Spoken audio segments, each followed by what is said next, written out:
What's the point of telling a story if you can't share it with others? Lumafusion, the new art of editing.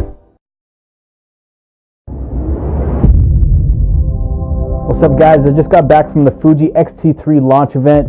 I'm sunburnt, I'm tired, it's 2:30 a.m. right now. I'm filming this video, I'm going to edit it and put it up for you guys right off the bat. This is my first impressions look at the X-T3. I want to thank Fujifilm Canada for inviting me out to check this camera out and spend the day with it and really put it through its paces. I'm actually shooting this video right now with the X-T3, that's why it's not in my hand. But I really wanted to show you guys what the video quality looks like in a talking head environment. All the image samples and footage actually was shot on the X-T3 today, so anything that's in this video, all on the X-T3. Just keep in mind, I will be coming out with a full review on this camera in the coming weeks once I spend more time with it. But yeah, let's get into the specs. So it's a 26 megapixel X-Trans 4 sensor, and this is a backside illuminated sensor, so better low light performance, better dynamic range. But to take a look at that some other day because Adobe Camera Raw is not updated right now, so anything you see in this video is just going to be JPEGs. The new native ISO is 160 to 12,800, and you can expand it up to like 51,200 or something like that. 425 phase detect autofocus points, which is covering basically the entire sensor. So not just the center section anymore, the entire sensor is phase detect. And with that, you can autofocus down to -3 EV, which is really good. Again, I didn't get a chance to check that out, but I will in my full review. So high-speed continuous shooting is 11 frames per second with the mechanical shutter, 20 frames per second with the electronic shutter, which is insane. But get this, 30 frames per second with the electronic shutter with a 1.25 times crop. You'll get 16 megapixels out of that, but 30 frames per second, which is pretty crazy. It has dual UHS 2 card slots, headphone jack, mic jack, HDMI, as well as USB Type-C for charging and data transfer. And another cool tidbit I'll mention is you can actually take the side door off. It's got a little latch on it, so that way the door is not in your way when you want to plug everything in. The camera is weather sealed just as well as the X-T2, so that door does have weather sealing that I talked about you could take off. Once you take that off, there's no weather sealing. They added the Eterna film simulation, which is awesome. I love the Eterna film simulation, as well as F-Log internally, which is something they added as a firmware update to the X-T2. And Billy said with a future firmware update that they're going to actually have HLG in this camera as well. Okay, so I don't want to go into all the specs. Let's talk about video specs right now because this is where things get interesting. I'm going to be throwing a lot of numbers at you. Try and keep up with me. So it does UHD and DCI 4K at 24 frames per second, 30 frames per second, and 60 frames per second. Wait, does that in 8-bit or 10-bit 420 internal, as well as 422 through the HDMI.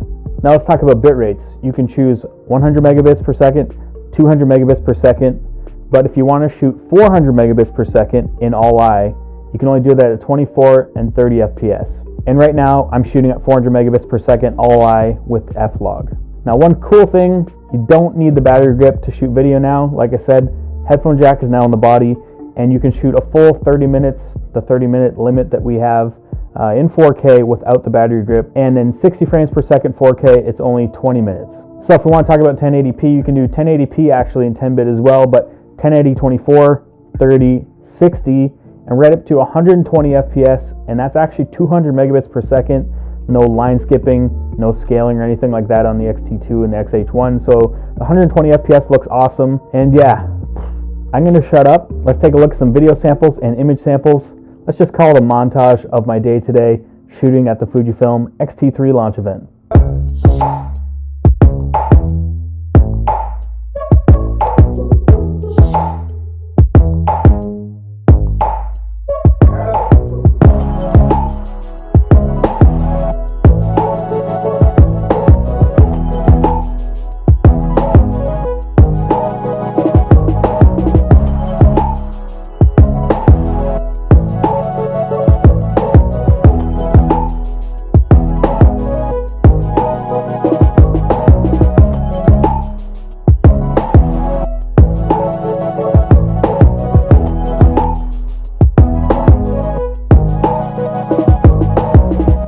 So this is a new 26 megapixel backside illuminated sensor, but I can't really mention on dynamic range yet, but the image quality is awesome like we'd all expect.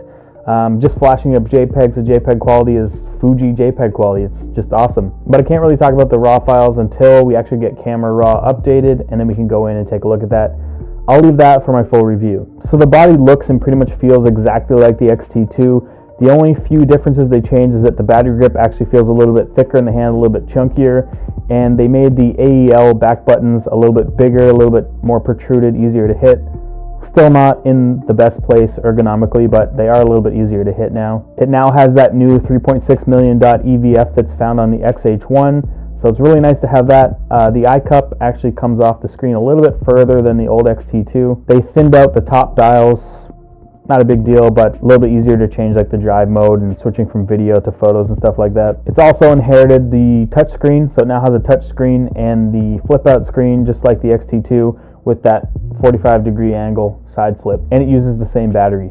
So while I was using this camera, I didn't really notice a huge massive improvement in the autofocus when it came to single point focusing, but I definitely noticed a big improvement when it came to IAF and face detection tracking and stuff like that. What Fuji's saying is all the horsepower is in their high-speed continuous burst and continuous autofocus tracking, and that's something I did notice. It did track really well. It has that new sports finder mode, which puts the electronic shutter into 30 frames per second. Again, it's with a 1.25 times crop, and you get a 16 megapixel file out of that. But come on, it does 30 frames per second. I don't know too many cameras shooting at that speed right now. It did really well for fast-moving supercars.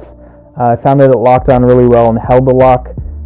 I missed a lot. I don't know if that's because I'm not a supercar photographer or I was using the right focus mode. I used zone most of the time. I could have tried single point. Maybe it might have been a little bit easier. But I'm going to blame the missed shots on me, not on the camera.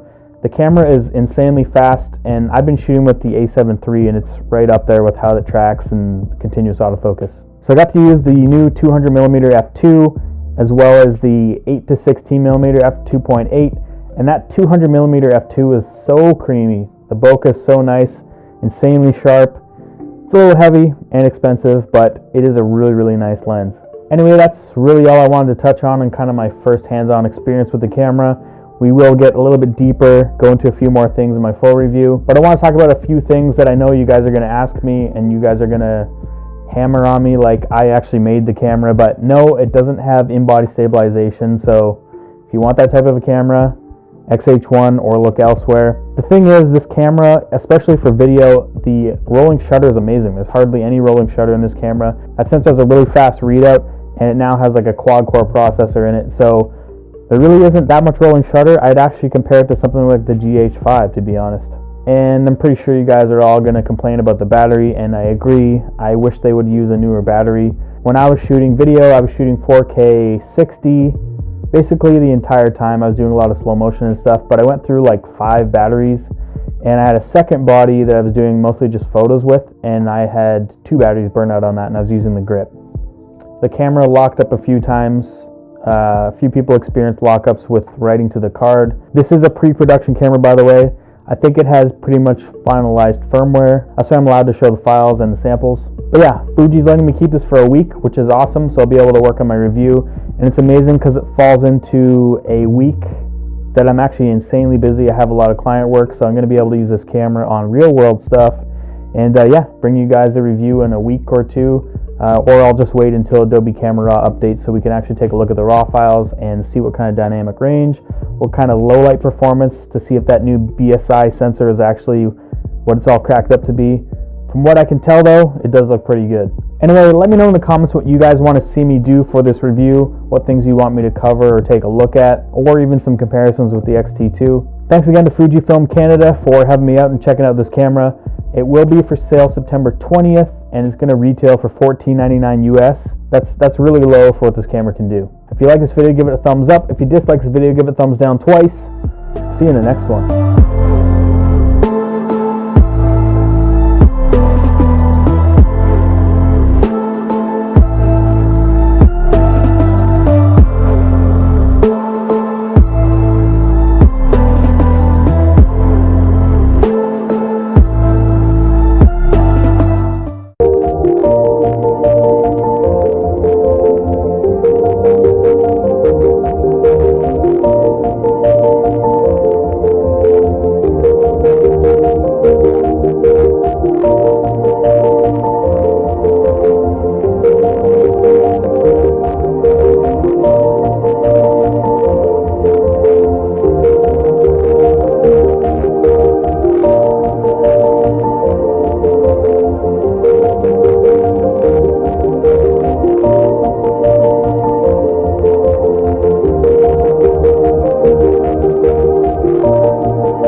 We hope you enjoy using Lumafusion 1.7, and if you need support, email us at support@luma-touch.com.